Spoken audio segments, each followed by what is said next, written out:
আসসালামু আলাইকুম রহমতুল্লাহি ওবরাকাত। আজকে চমৎকার একটি হাদিস নিয়ে আমি কথা বলতে চাচ্ছি। হাদিসটি হচ্ছে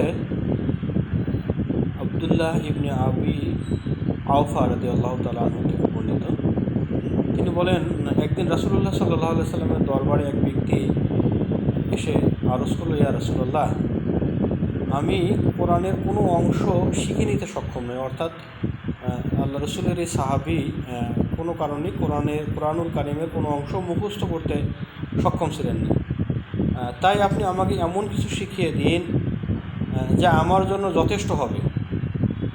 উত্তরে রাসূলুল্লাহ সাল্লাল্লাহু আলাইহি সাল্লাম তাকে বললেন, তুমি বলবে সুবহানাল্লাহি ওয়ালহামদুলিল্লাহি ওয়ালা ইলাহা ইল্লাল্লাহু ওয়াল্লাহু আকবার লা হাওলা ওয়ালা কুওয়াতা ইল্লা বিল্লাহিল আলিয়্যুল আযীম।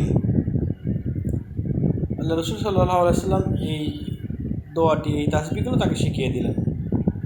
এরপরে কোনো কোনো বর্ণনায় এসেছে যে ওই লোকটি চলে যাচ্ছিল, আবার কি মনে করে ফিরে এসে রাসূলুল্লাহ সাল্লাল্লাহু আলাইহি সাল্লামকে বললেন, হে আল্লাহ রাসূল সাল্লাল্লাহু আলাইহি সাল্লাম, আমাকে আপনি যা শেখালেন এটা তো শুধু আল্লাহ তাআলার জন্য, এসবই আল্লাহ তাআলার জন্য, এখানে আমার কি আছে? তখন রাসূলুল্লাহ সাল্লাল্লাহু আলাইহি সাল্লাম তাকে বললেন যে তুমি এগুলো পড়ার পর বলবে, আল্লাহুম্মা আরহামনি ওয়া আফিনি ওয়া গফিরলি ওয়া গফির আল্লাহুম্মা আরহামনি ওয়া আফিনি ওয়া ওয়াহদিনি ওয়ারযুকনি। হে আল্লাহ, তুমি আমাকে রহম করো, আমাকে নিরাপদ করো, আমাকে হেদায়েত দান করো এবং আমাকে রিজিক দাও। এরপর লোকটি তার দুহাত দিয়ে ইশারা করলো। বর্ণনা এসেছে যে তিনি তার আঙ্গুলে অথবা হাতে এগুলো গণার মতো একটা ইশারা করলে আবার তার হাত বন্ধ করলো। মনে হচ্ছে যে সে যেন এমনভাবে ইশারা করলো, মনে হচ্ছে সেজন্য কিছু পেয়ে গেছে। এভাবে কথা বলে সে চলে। তখন আল্লাহ রাসূলুল্লাহ সাল্লাল্লাহু আলাইহি সাল্লাম বললেন, এ ব্যক্তি তার দুহাত কল্যাণ দিয়ে ভরে নিল। হাদিসটি আবু দাউদ শরীফে এসেছে এবং মিশকাতুল মাসাবি গ্রন্থের কিতাবুস সালাতে এসেছে। আল্লাহ রাসূল সাল্লাল্লাহু আলাইহি সাল্লাম যার কোরআন শেখার সামর্থ্য নেই বা কোরআন মুখস্থ করতে পারছে না কোনো কারণে, তাকে আল্লাহ রাসূলুল্লাহ সাল্লাল্লাহু আলাইহি সাল্লাম এই তাসবিহগুলো শিখিয়ে দিয়েছেন।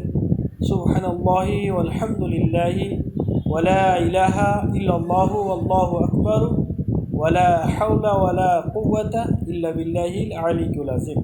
এরপরে তাকে রাসূলুল্লাহ সাল্লাল্লাহু আলাইহি সাল্লাম বলেছেন দোয়া করতে, সেটি হচ্ছে আল্লাহুম্মা আরহামনি ওয়া আফিনি ওয়াহদিনি ওয়ারযুকনি।